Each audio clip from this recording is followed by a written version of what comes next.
ఎంతో చక్కని విషయాలు మనకు ఇప్పుడు తెలియజేశారు. ఎందుకంటే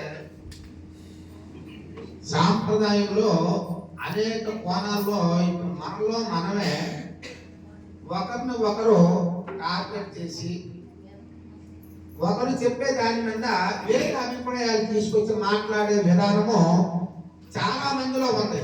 కానీ పలానా దగ్గర ఉంది అంటే వారు బాధపడతారు, కోపం వస్తుంది. ఇంకొకరి దగ్గర లేదు అంటే అయితే మాకు తెలియదు అనే విధానంలో ఆ కోణంలో ఆలోచిస్తారు. కాబట్టి దీక్షిత సాంప్రదాయం అనేటప్పుడు అందరిది ఒకే మాట, ఒకే భావము, అంటే ఒకే సూచన, దేనికైనా అథారిటీ అనేది ఒక్కటే ఉండాలి. ఎందుకని సిద్ధాంతం అయితే దీక్షితుల వారి సిద్ధాంతము, దీక్షితుల వారి సాంప్రదాయం అని చెప్తున్నాం. కానీ మన భావాలు మాత్రము కొన్ని రకరకాలుగా ఉంటున్నాయి అన్నమాట. కానీ అలా ఉండకూడదు. ఇక్కడ మొదట మన అభిప్రాయం ఏంటంటే శివరామ దీక్షితుల వారు ఎంత శాస్త్ర పరిజ్ఞానాన్ని ఆయన అవలంబించుకొని మనందరికీ ఏది కావాలో, ఏ బోధ ఉంటే మనకు బాధ లేకోకుండా పోతుందో, ఏ బోధ ఉంటే మనకు భ్రాంతి తింటాదో, ఏ బోధ ఉంటే జనన మరణం అనే జాత్యము విడబడతాదో, ఏ బోధ ఉంటే అత్యున్నతమైనటువంటి ఒక భావన కలుగుతాదో అటువంటి గొప్ప మహోత్తరమైనటువంటి ఒక భావాన్ని మనకు పొందుపరిచి శివరామ దీక్షితీయం అనే గ్రంథాన్ని మనం మొదలు పెట్టారు మహనీయులు. ఇవన్నీ కూడా పరిశోధన చేసిన తర్వాత కృష్ణ ప్రభువులు ఏం చేశాడు? చక్కని మాధుర్యమైనటువంటి భావన అందులో ఇమిడ్చి ఏం చెప్పాడు? ఇది ఆంధ్ర కవిత్వం అని మధులో తగదు, దీని మర్మమరయుడి అన్నాడు. చూడండి ఎంత చక్కని మాటలు వాడాడు మహాత్ముడు. అంటే ఇటువంటి శివరామ దీక్షితీయం అనే గ్రంథ పరిశోధన చేసి మిగతా ఉన్నటువంటి పరశురామ నరసింహదాస్ గారు రాసినటువంటి భద్రాద్రి రామ సత్యాన్ని కూడా పరిశీలించి ఇంకా ఈ రెండింటిలో ఉన్నటువంటి ఒక వ్యత్యాసం ఏముంది, దీంట్లో ఉండే సారాంశం ఏముంది, ఇదంతా కూడా కనుక్కొని మనకి ఏది అవసరమో, ఏది వింటే మనకి భ్రాంతి లేనటువంటి భావన కలుగుతాదో అంత గొప్ప భావాన్ని మనకు అందులో పొందుపరికి ఏం చెప్పాడు? ఇది ఆంధ్ర కవిత్వం అని మధురోయం తగదు దీని మర్మం అనేది. అందులో ఉన్నటువంటి మర్మం ఏదైతే ఉందో ఆ మర్మాన్ని తెలుసుకోండి నాయన. 16 వన్య పసిలను మొదమల కోరిపెట్టడంతో మొట్టకుండుదురా, లోకును చేత పట్టకుండుదురా అన్నాడు. అంటే ఈ 16 కళలతో వెలుగలుతున్నటువంటి నేను అనే వస్తువు ఏదైతే ఉందో, ఇప్పుడు నాయకులు చెప్పినట్టు ఏదైతే ప్రజ్ఞానం బ్రహ్మ, అయమాత్మ బ్రహ్మ, తత్వమసి బ్రహ్మ, అహం బ్రహ్మస్మి అనే ఈ పలుకులన్నీ పలికేది కూడా ఏది?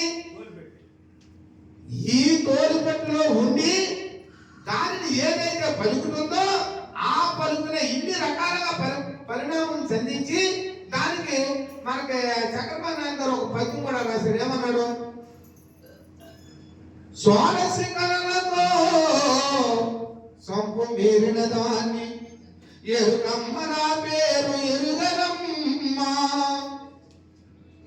పంచభూతాలతో పరువశించడు దాన్ని ఎరుకమ్మ నా పేరు ఎరుగరమ్మా, సప్త చక్రాలపై సరసమాడడు దాన్ని ఎరుకమ్మ నా పేరు ఎరుగరమ్మా, పరమ పావన నంచు 10 మంది కొలచేరు ఎరుకమ్మ నా పేరు ఎరుగరమ్మా, ఎన్ని అయితేనేమి శివరాముడు ఎన్నడైనా వర్ణకన్నాడ బయలులో పుట్టదంటే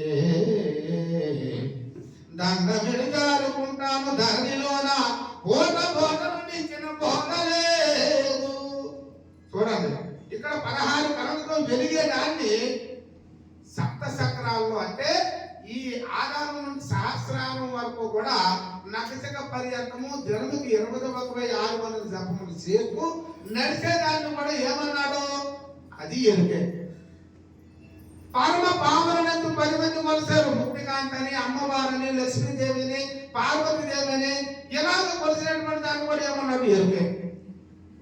ఈ పంచభూతాలతో కూడా పరవశించి 25 ఇంద్రియములయ్యి ఈ ఇంద్రియాలతో కూడుకున్నటువంటి తత్వస్వరూపాన్ని అంతా తెలిసి తర్కించి పరిశోధన చేసి ఈ 96 తత్వాలతో తయారైనటువంటి ఈ శరీరాన్ని కూడా ఏమన్నాడు?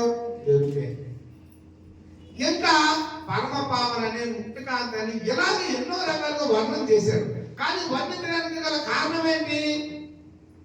అయితే ఈ తోలుపెట్టులో ఏదైతే ఆ నేననేటటువంటి వస్తువు ఉందో, నేనని ఆరాటపడుతుందో, అది లేని క్షణంలో ఈ తోలుపెట్టి ఏమైపోతుంది? నేల పడిపోతుంది. ఇంక పలకడానికి ఉండదు, ఉలకడానికి ఉండదు. కాబట్టి ఎరుకైన వస్తువు ఇందులో ఉన్నది చెప్పి ఇది పలుకుతుంది. అందుకని తలుపు వేరు ఎరుకు వేరు కాదు ఆయన, రెండూ ఒకటే అని చెప్పాడు. కొంతమంది ఏమంటే శరీరం వేరు, జడం వేరు, చైతన్యం వేరు అంటాడు. చైతన్యం వేరు అయితే ఒకటి లేనప్పుడు ఒకటి ఉండాలి కదా. కాబట్టి రెండు పుట్టిన ఇది జడము చైతన్యం కలిసి పుట్టిన ఇది ఈ తలుపు శరీరము ఇంద్రియాలు అన్ని పనిచేస్తున్నాయి. ఇందులో ఏ ఒకటి లేకపోయినా ఏది పనిచేయదు. కాబట్టి రెండు వేరే అనుకోపోతున్నాను ఆయన, ఈ రెండు ఒకటే.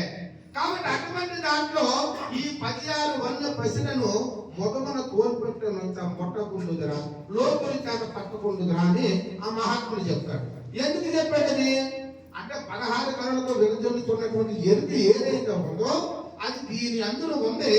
ఆ ఉన్నటువంటి దాన్ని నువ్వు పరిశోధన చేసి విచారణ చేసి గురుముఖంగా దాని వివరణ నువ్వు సంపూర్ణంగా దాన్ని విపులీకరంగా తీసుకున్న తర్వాత ఈ 16 కళలతో వెలిగేదరని ఆయన అదే ఎరుక. అది ఎక్కడుంది?